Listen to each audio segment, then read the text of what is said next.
1-июнь балдарды эл аралык коргоо күнүнө карата өлкөнүн келечеги болгон жаш бөбөктөр үчүн Кадамжай районунда Жолдошбек Мамажанов атындагы маданият үйүндө атайын концерттик программа тартууланды. Балдарды коргоо күнү менен баарыңыздарды майрамыңыздар менен чын жүрөктөн куттуктайм.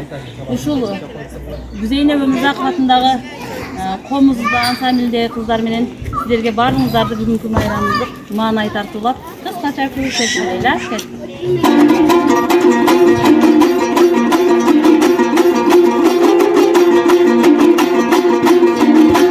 Ал эми майрамдын экинчи бөлүгү спорттук мелдеш менен коштолду. Ага Кадамжай райондук администрациясы жана Кадамжай шаардык мэриясы каржылоо көрсөткөн. Мектеп окуучуларынан түзүлгөн 15 команда кубок үчүн атсалышышат.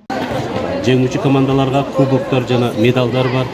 Ошондой эле мыкты оюнчуларга белектер бар. Балдар, жаштар, келечек ушулардын колунда.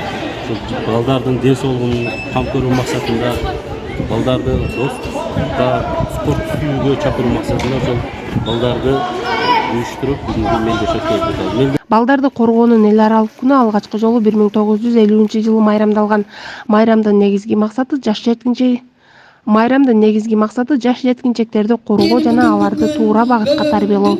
Ажамал Мырзадолот кызы, Салам Медиа, Баткен.